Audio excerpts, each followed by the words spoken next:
కండువాలు ఎత్తి అందరికి ఇట్లా పట్టుకోరి కండువాలు పట్టుకోరి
ఈ జిల్లా ఇన్ఛార్జ్ అదేవిధంగా మిత్రుడు కౌశిక్ రెడ్డి ఈ ప్రాంత ఎమ్మెల్యే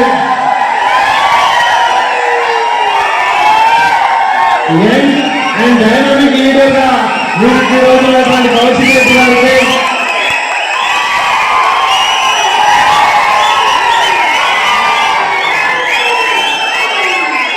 అన్న గాలి గట్టిగా తీసుకుంది అదేవిధంగా మా మిత్రుడు ఉద్యమ సహచరుడు ఈ మట్టిబిడ్డ గెల్లు శ్రీనివాస్ యాదవ్ గారికి ఇక్కడికి ఇచ్చేసినటువంటి మరొక మిత్రుడు మాతో పాటు ఉస్మానియా యూనివర్సిటీ ఉద్యమ సహచరుడు ఎర్రల శ్రీనివాస్ వచ్చిన పెద్దలు నిరంతరం 2001 నుంచి 2014 వరకు తెలంగాణ రాష్ట్ర భావకాల వాక్తి కొరకు కేసీఆర్ గారు సూచించిన మార్గదర్శకత్వంలో ఆత్మై తెలంగాణ ప్రాంతంలో తెలంగాణ ప్రజలందరినీ చైతన్యవంతం కేసీఆర్ గారు ఒకటి ఉద్యమంలో క్యాప్టెన్ లక్ష్మీకాంత్ నాయకత్వంలో పాల్గొన్న టీఆర్ఎస్ పార్టీ నాయకులు కార్యకర్తలు ఉందని చెప్పి గుర్తు చేస్తున్నా.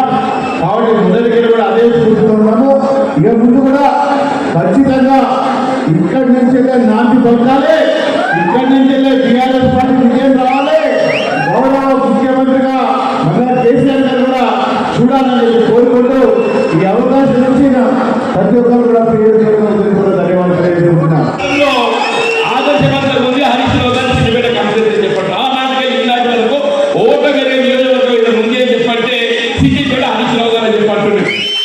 నాలాంటి కూడా సార్ గెలుస్తున్నావు సార్ రోజు అది ఏమో నాకు అనుకుంటారు. నాకు తెలియదు, నేను ఏం పొరపాటు చేస్తున్నా తెలియదు. కానీ నేను ఆశించిన 10 సార్లు పొందలేకపోతున్నాను. నేను హరీష్ రావు గారు ఎవరు చూశాను. నేను సార్ వెళ్తామని చెప్పి అవసరం చెప్పి చేస్తే లేదని ఇక్కడ ఉన్నాను చెప్పి అంటే మన హోంవర్క్ అనేది ఊరికే మాటలు మాట్లాడడం కాదు. మనము మక్కలు మీరు పండించి జమ్మిగుంట మార్కెట్కి తీసుకపోతే ఆ మార్కెట్లో ఆనాడు నేను నాతో పాటు పిండి రమేష్ అన్న రాయచూరు నా దిలీప్ అన్న వేడుకున్న వాళ్ళందరూ కూడా వాడికి పోతే కానీ వాడు ఆ రోజు కదలలేదు. పోరాటం చేస్తేనే మాత్రం ఆ రోజు కొన్నాను. ఆ రోజు పోయి జబర్దస్తి ఓపెనింగ్ చేసి కూడా మీ అందరూ కూడా గుర్తు చేస్తా ఉన్నారు.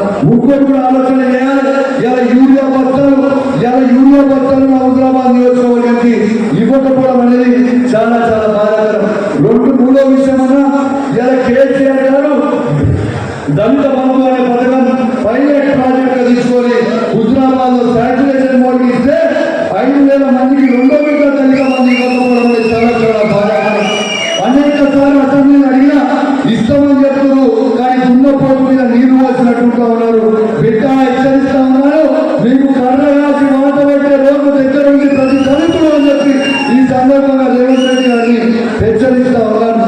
పదే సారి 2023లో వీరవంక మండలంలో ఉన్న కల్వల చెరువు, ఆ చెరువుని ఆ రోజు బిడ్డ వర్షంతో కొట్టుకపోతే కేసీఆర్ గారిని అడగలే. ఆ రోజు DPR 70 కోట్ల రూపాయలతో DPR ఇస్తే దురదృష్టవశాత్తు మన గవర్నమెంట్ పోయింది. కానీ ఈ ప్రభుత్వాన్ని మొదటి అసెంబ్లీ సెషన్ నుంచి వారికి కల్వల్ల ప్రాజెక్ట్ కట్టండి, మా వీరవంక మండలం జమ్మిగుంట మండలం రైతులకి లాభం అవుతుంది అని చెప్తా ఉంటే ఇప్పటిదాకా కట్టకపోవడం అనేది చాలా చాలా బాధాకరం. అని ఇచ్చే 10,000 మా రైతు బంధు సంగతి అట్లా మీ అందరు గమనించిందో లేదో రైతు బీమా కూడా బంద్ అయిపోయింది. 5 నెలలే మీ ఊళ్ళలో రైతులు చనిపోతే రైతు బీమా డబ్బులు పెట్టలేదు. ఒకసారి చెక్ చేసుకోండి. LICకి పైసలు కట్టలేదు రేవంత్ రెడ్డి. నేను అడుగుతా ఉన్నా, రైతు బీమాకు మించిన పథకం ఉంటుందా? దేశం మొత్తం మెచ్చుకున్నది. కానీ కేసీఆర్ గారు పెట్టిందని చెప్పి కానీ రద్దు చేయడం మీకు తగునా అని నేను అడుగుతా ఉన్నా. LICకి డబ్బులు పెట్టక 5 నెలల నుంచి ఇప్పుడు రైతు బీమా పథకం కూడా ఆగిపోయింది. రైతు బంధుబాయే, రైతు బీమా బాయే. ఎరువులు కేసీఆర్ గారు ఉన్నప్పుడు ఎరువులకు ఇబ్బంది ఉన్నాయా? అసలు రైతు ఎక్కడమా రేవంత్ రెడ్డి వచ్చింది, ఇలా ఎరువులకు ఇబ్బంది వచ్చింది. ఇప్పుడు ఎరువులు కూడా రాకపోయాయి. ఇక 4 రోజులు వడ్ల సంగతి పెద్ద జీవన్ రెడ్డి గారు చెప్పింది. తరువు లేకుండా ఈ రాష్ట్రంలో ఎక్కడ వాళ్ళు ఉండరా? ఎక్కడ చూసినా 4 కిలోలు 5 కిలోలు తరువు పెట్టుడే. 43 కిలోలు పెట్టే మేము తీసుకుంటామంటున్నాం. 43 కిలోలు పెడితే 5 కిలోలు కొనేవాయి. ఇంత చూడకుండా వాడు 15 రోజులాగా తీసుకోడు. 15 రోజుల్లో 6 కిలోలు ధర తగ్గుతుంది. మళ్ళా మిల్లు కటింగ్ పెడతా ఉన్నారు.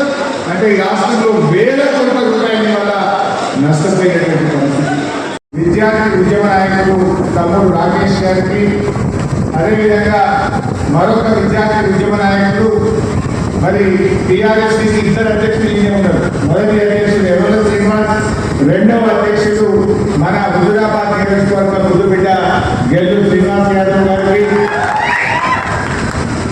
అదేవిధంగా ఈ కార్యక్రమంలో పాల్గొంటున్న సీనియర్ నాయకులు మాజీ ఎస్సీ కార్పొరేషన్ చైర్మన్ బండ శ్రీనివాస్ గారికి, పెద్దలు గౌరవనీయులు రవీందర్ రెడ్డి గారికి, మరి అదేవిధంగా హుస్నాబాద్ నుంచి వచ్చినటువంటి రాష్ట్ర నాయకులు రవీందర్ రావు గారికి, మరియు మన జమ్మిగుంట మున్సిపల్ చైర్మన్ తమ్ముడు దిలీప్ గారు, మాజీ చైర్మన్ సీనియర్ నాయకులు రాజేశ్వరరావు గారు, చాలా పేరు ఉన్నట్టుగా కలిగింది. మా బీసీసీ మాజీ వైస్ చైర్మన్ పెగిరి రమేష్ గారు, మరి కమలాపూర్ మండలానికి సంబంధించి మా హుజూరాబాద్ మాజీ మున్సిపల్ చైర్మన్ గండే రాధికా శ్రీనివాస్ గారు, మా పట్టణ అధ్యక్షుడు కొలిపాక శ్రీనివాస్ గారు, అదేవిధంగా మా సీనియర్ నాయకులు సత్యనారాయణరావు గారు, అదేవిధంగా ఇంద్రసేనారెడ్డి గారు, మరియు సీనియర్ నాయకులు బాలకృష్ణరావు గారు, సాదర్ రెడ్డి గారు, తిరుపతి రెడ్డి గారు, మా తిరుపతిరావు గారు.